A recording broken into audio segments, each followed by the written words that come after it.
اعوذ باللہ من الشیطان الرجیم، بسم اللہ الرحمن الرحیم۔ چیپٹر 5 کا ایک اور امپورٹنٹ کوشچن ہے کہ پاکستان میں دستور سازی کے راستے میں کیا مشکلات درپیش تھیں، وضاحت کریں۔ اور یہ سوال اس طرح سے بھی آ سکتا ہے کہ دستور سازی میں پاکستان کی دستور سازی میں تاخیر کی وجوہات بیان کریں۔ یعنی جو 1956 کا آئین ہے، 1947 میں پاکستان بنا اور 1956 میں جا کر پہلا آئین بنا، تو اس آئین کی دستور سازی میں تاخیر کی کیا وجوہات ہیں، یا آئین سازی کے دستور سازی کے راستے میں کیا مشکلات تھیں، بیان کریں۔ تو 18 جولائی 1947 کے قانون آزادی ہند کی روح سے 14 اگست 1947 کو دنیا کے نقشے پر سب سے بڑی اسلامی مملکت پاکستان قائم ہوئی، اور اس کے لیے 11 اگست 1947 کو یہ جو مجوزہ نوزائیدہ مملکت پاکستان تھی، مجوزہ کا مطلب ہے کہ جس کے بارے میں سوچا پلان کیا گیا تھا، اس کے مجوزہ دارالحکومت کراچی میں پاکستان کی پہلی دستور ساز اسمبلی کا اجلاس ہوا۔ یعنی کب ہوا؟ 14 اگست کو پاکستان بنانا، تو 11 اگست کو دستور ساز اسمبلی کا پہلی دستور ساز اسمبلی کا کراچی میں اجلاس ہوا۔ اس اجلاس میں ان منتخب مسلم نمائندوں نے شرکت کی جو 1945-46 کے انتخابات میں پاکستانی علاقوں سے منتخب ہوئے تھے۔ اجلاس میں قانون آزادی ہند کی روح سے 1935 کا جو قانون ہند ہے، اس میں بعض ترامیم کر کے پاکستان کا عبوری آئین منظور کر لیا گیا۔ یعنی فوری طور پر تو پاکستان کا آئین نہیں بن سکتا تھا نا، تو اس کے لیے کیا ہوا کہ 1935 کا جو آئین تھا اس میں بعض ضروری ترامیم کر کے پاکستان کے آئین کے طور پر منظور کر لیا گیا، جو پاکستان بننے کے فوراً بعد یعنی 15 اگست 1947 کو نافذ العمل ہوا، اور اس کو نوزائیدہ مملکت پاکستان کا نظام اگرچہ عبوری آئین کے تحت چلایا جا رہا تھا، اس کے باوجود مستقل آئین کی اشد ضرورت تھی۔ یعنی اس کا اپنا آئین بنانے کی ضرورت تھی پاکستان کا۔ تو طریقہ قیام پاکستان کے آخری ایام میں ایسے کچھ عناصر، موقع پرست عناصر مسلم لیگ میں شامل ہو گئے جنہوں نے پاکستان کو اور اس کی نظریاتی اساس کو دل جان سے قبول نہیں کیا تھا۔ یعنی کبھی بھی قبول نہیں کیا تھا، نہ مسلم لیگ کو قبول کیا، نہ پاکستان کے قیام کو قبول کیا، نہ اس کی نظریاتی اساس کو دل جان سے قبول کیا۔ لیکن جب انہیں یہ محسوس ہوا کہ اب پاکستان کا قیام ناگزیر ہے، یعنی پاکستان بنا ہی بنا، تو وہ اس تحریک میں شامل ہو گئے، اس مقصد کو ذہن میں رکھ کر کہ وہ اس کے سسٹم کے اندر داخل ہو کر اس کے مقاصد کو نقصان اچھی طرح پہنچا سکتے ہیں، بجائے اس کے کہ باہر رہ کر، یعنی منافقانہ انہوں نے طرز اختیار کی اپنی، کہ ہم اندر جا کر منافقانہ طور پر اس کو نقصان پہنچائیں گے، ایسے کہ کسی کو پتہ بھی نہیں چلے گا اور نقصان بھی پہنچے گا۔ تو یہ لوگ وہ لوگ تھے جو نہ تو اسلام کے ساتھ مخلص تھے، نہ جمہوریت پر یقین رکھتے تھے، اور نہ ہی پاکستان کے قیام اور پاکستان کے ساتھ مخلص تھے۔ تو یہ بدقسمتی سے یہ جو مفاد پرست اور لادین عناصر تھے، انہوں نے آئین سازی کا کام شروع ہوتے ہی پاکستان کے نئے آئین کے بنیادی اصولوں کے بارے میں شکوک و شبہات لوگوں کے دلوں میں پیدا کرنے شروع کر دیے، اور اسلامی نظام کے بارے میں ایسا اختلاف پیدا کر دیا جس نے اسمبلی کے باہر مختلف گروہوں کو جنم دیا۔ چنانچہ آغاز سے ہی کشمکش کا ایک سلسلہ ایسا شروع ہوا جس نے آئین سازی کے کام کو مشکل تر بنا دیا۔ حالانکہ جو ہے وہ قائد اعظم نے شروع ہی سے اس کے بارے میں بہت اچھی طرح سے واضح کر دیا تھا کہ ہمارا جو آئین ہے وہ اسلام کے اصولوں کے مطابق بنایا جائے گا، لیکن یہ جو عناصر تھے انہوں نے بہت سارے گوناگون مسائل کو جنم دیا جو آئین سازی کے راستے میں سدرا بن گئے۔ تو ہم ان مشکلات کا یا ان وجوہات کا ایک ایک کر کے جائزہ لیتے ہیں۔ ان میں پہلا جو ہے مسئلہ، یا جو پہلی مشکل ہے، یا جو پہلی وجہ ہے آئین سازی میں تاخیری کی، وہ کیا ہے؟ دو قومی نظریہ۔ دو قومی نظریہ نے برِ صغیر میں مسلمانوں کو منظم کر کے قوت بنا دیا۔ یہی قوت تحریک پاکستان میں استعمال ہوئی، اور مسلمانان ہند نے قائد اعظم کی قیادت میں آزادی کی جنگ جیتی۔ منزل پانے کے بعد وہ رہنما جو مسلمانوں کے اتحاد اور وقت کے تقاضے کے پیش نظر قائد اعظم کے کاررواں میں شامل ہو گئے تھے، انہوں نے دو قومی نظریے کو اساس پاکستان سے خارج کرنے کی کوششیں شروع کر دیں۔ ان کا خیال تھا کہ دو قومی نظریہ اسلام اصول پاکستان کے لیے تحریک پاکستان میں جسٹ ایک جنگی نعرہ تھا یا ایک سیاسی سلوگن تھا، اور اب یہ جنگ جیت چکے ہیں تو لہٰذا اب اس سلوگن کو ختم کر دینا چاہیے۔ ٹھیک ہے، تو انہوں نے کیا کیا کہ قائد اعظم کی جو تقریر تھی پاکستان بننے کے فوراً بعد، اس کو غلط رنگ دے کر دو قومی نظریہ کو اسلامی جمہوریہ پاکستان کے راستے سے ہٹانے کی کوشش کی۔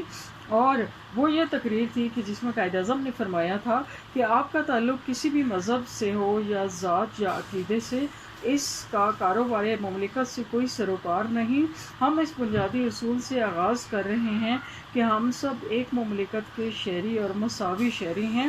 میرے خیال میں اب ہمیں اس بات کو بطور نصب العین پیش نظر رکھنا چاہیے، اور وقت گزرنے پر آپ دیکھیں گے کہ ہندو ہندو نہیں رہیں گے اور مسلمان مسلمان نہیں رہیں گے، مذہبی لحاظ سے نہیں، کیونکہ وہ ہر فرد کا ذاتی عقیدہ ہے، بلکہ مملکت کے شہریوں کے طور پر سیاسی لحاظ سے۔ تو پھر پوچھا جانے لگا کہ قائد اعظم دو قومی نظریے سے دستبردار ہو گئے ہیں۔ کیا قائد اعظم نے دو قومی نظریے کو چھوڑ دیا؟ مطلب اس تقریر کو ایک غلط رنگ دیا گیا۔ انہوں نے اس کی تمام شہریوں کو، مسلم ہوں یا غیر مسلم، یکساں دعوت دی تھی قائد اعظم نے کہ وہ علاقائی قومیت کی اساس پر مملکت کے لیے شانہ بشانہ کام کریں۔ وہ سب ایک ہیں، اس مملکت کی ترقی میں کام کرنے کے لیے جب وہ اکٹھے ہوں گے تو یہ نہیں دیکھا جائے گا کہ یہ ہندو ہے یا یہ مسلمان ہے یا یہ عیسائی ہے۔ تو لوگوں نے اس کو غلط رنگ دیا، اور لیکن جو صحیح لوگ تھے انہیں اس بات کی سمجھ آ گئی کہ قائد اعظم کا یہ فرمانا کہ ہم سب ایک مملکت کے شہری اور مساوی شہری ہیں، اس کا مطلب یہ ہے کہ پاکستان میں اقلیتوں کو مساوی حقوق اور قانون کے تحت مساوی تحفظات حاصل ہوں گے۔ لیکن ان لوگوں نے جو یعنی مملکت کو نقصان پہنچانے والے لوگ تھے، جو مفاد پرست لوگ تھے، جو موقع سے فائدہ اٹھا کر پاکستان کو نقصان پہنچانا چاہتے تھے، انہوں نے اس تقریر کی وجہ سے اس کو بیس بنا کر غلط اس کا رنگ دے کر لوگوں کی جو سوچ تھی اس کو اسلام کے راستے سے، دو قومی نظریے کے راستے سے ہٹانے کی کوشش کی، اور اس طرح سے دستور سازی کی جو نظریاتی اساس ہے وہ زیر بحث آ گئی، اور اس کے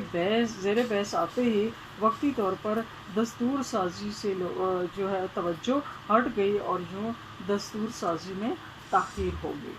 نمبر 2 ہے جی، دوسرا پوائنٹ، تحریک پاکستان میں مذہبی جماعتوں کا کردار۔ تحریک پاکستان میں مذہبی جماعتوں نے نہ صرف مسلمانوں کی سیاسی جماعت مسلم لیگ کی مخالفت کی تھی، کچھ نام نہاد جو مذہبی جماعتیں تھیں،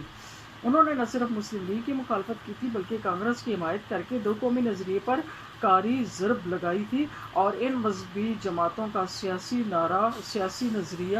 یہ تھا کہ قومیں وطن سے بنتی ہیں، متحدہ قومیت سے ہی آزادی کی جنگ جیتی جا سکتی ہے، جبکہ سر سید احمد خان نے مسلمانوں کو ایک الگ قوم قرار دے کر کانگریس کی متحدہ قومیت کی چال سے بچنے کی تلقین کی، اور اس طرح سے قائد اعظم جو تھے وہ مسلمانوں کو ایک جھنڈے تلے جمع کر کے انہوں نے 14 اگست 1947 کو آخرکار اپنی منزل کو پا لیا۔ پھر تحریک پاکستان میں کچھ جو شخصیات تھیں، مولانا شبیر احمد عثمانی، مولانا ظفر احمد انصاری، یہ مذہبی شخصیات، انہوں نے لوگوں کو دو قومی نظریے کی طرف لانے اور مذہب کے بارے میں صحیح اپنے نظریات کو صحیح جگہ پر رکھنے کے لیے قوم کے مذہبی قیادت کا بیڑا اٹھایا۔ پھر جمعیت علماء اسلام نے تحریک پاکستان میں مذہبی جماعتوں کو متحد کرنے کی کوشش کی کہ جمعیت علماء اسلام کی کوششوں سے ہر طرف سے اسلامی دستور کا مطالبہ ہونے لگا، یعنی لوگوں کے اندر تھوڑی سی جمعیت علماء اسلام اور ان مذہبی علماء نے لوگوں کو اسلام کی طرف لایا اور انہیں بتایا کہ دو قومی نظریہ کیا ہے، اور دو قومی نظریہ جو ہے وہ ہمارے مملکت پاکستان کے قیام کی کیا ہے، بنیاد ہے، اس کی بیس ہے۔ تو انہوں نے لوگوں کی ذہنوں میں یہ بات ڈالی، اور لیکن پھر بھی جو وہ لوگ کہ جو اسلام کے مخالف تھے، انہوں نے بہت حد تک لوگوں کو نظریہ پاکستان سے دور کیا، جس کی وجہ سے وہ کشمکش ایسی شروع ہو گئی مذہب سے ہٹانے اور مذہب کی طرف لانے کی، کہ آئین سازی کا معاملہ جو تھا وہ پھر دور دور تک ہی جاتا ہوا نظر آتا رہا۔ اس کے بعد تیسرا پوائنٹ ہے جی قائد اعظم کی وفات، اور قائد اعظم کی وفات یہ وہ عام پوائنٹ تھا کہ جو آئین سازی میں تاخیر کی وجہ بنا، اور قیام پاکستان کے فوراً بعد جو مسائل پیش آئے قائد اعظم قیام پاکستان کے فوراً بعد، اور اسپیشلی قائد اعظم کی وفات کے بعد جو مسائل درپیش ہوئے، تو ان کی وجہ یہ تھی کہ اب وہ لیڈر، وہ قائد کہ جو ہر ایک معاملے میں صحیح رہنمائی دینے والے تھے اور مملکت کو جو ہے وہ ترقی کی طرف گامزن کرنے والے تھے، وہ جب خالق حقیقی سے جا ملے تو ان کی قیام پاکستان سے وفات قائد تک پاکستان کی پہلی دستور ساز اسمبلی قانون ساز اسمبلی اور آئین سازی کے لیے پر تولتی رہی، مگر ملک کو کوئی آئین نہ دے سکی، اور قائد کی وفات کے بعد یہ کام اور بھی مشکل ہو گیا، کیونکہ اس وقت اور زیادہ مسائل آ گئے، تو دستور ساز اسمبلی قائد کی رہنمائی سے بھی محروم ہو گئی تھی، اور اسلامی ریاست کے بارے میں دستور ساز اسمبلی اور مسلم لیگ کے اندر شدید اختلافات جو ابھرے، اس وجہ سے آئین سازی کا کام جو تھا وہ ڈیلے ہو گیا۔ اس کے بعد اگلا پوائنٹ ہے جی پاکستان اور اسلام دشمن عناصر کی سازشیں، کہ پاکستان کا نظام چلانے کے لیے کوئی منصوبہ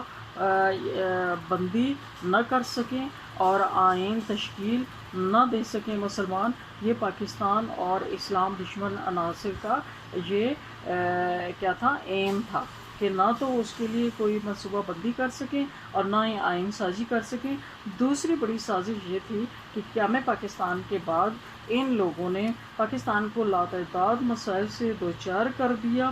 اور پاکستانی قوم کو ان مسائل میں الجھائے رکھا تاکہ وہ نہ تو نظام حکومت کے لیے کوئی منصوبہ بندی کریں اور نہ ہی اپنا آئین تشکیل دے سکیں۔ اگلا پوائنٹ ہے پانچواں، بیوروکریسی کا سیاست میں داخلہ۔ کسی بھی ملک میں بیوروکریسی کی موجودگی میں جمہوری روایات پروان چڑھ نہیں سکتی، یعنی بیوروکریسی جب اسٹرانگ ہو جائے تو پھر جمہوری روایات پروان نہیں چڑھ سکتی۔ خداداد مملکت پاکستان میں جمہوری روایات کے پروان چڑھنے کی صورتحال یکسر مختلف تھی۔ لیاقت علی خان کی شہادت کے بعد پاکستانی سیاست پر مستقل بیوروکریسی کا قبضہ ہونے لگا۔ اس کا نقصان یہ ہوا کہ ملک غلام محمد سے سکندر مرزا کی جلا وطنی تک انتہائی قلیل عرصے میں 6 وزراء اعظم تبدیل ہوئے، اور بیوروکریسی کی ملک پر مستقل حکمرانی کی خواہش نے وزارتوں کی آئے دن تبدیلی کے سبب آئین سازی میں مشکلات پیدا کر دی۔ نمبر 6 پوائنٹ ہے جی حکمرانوں کی ہوس اقتدار۔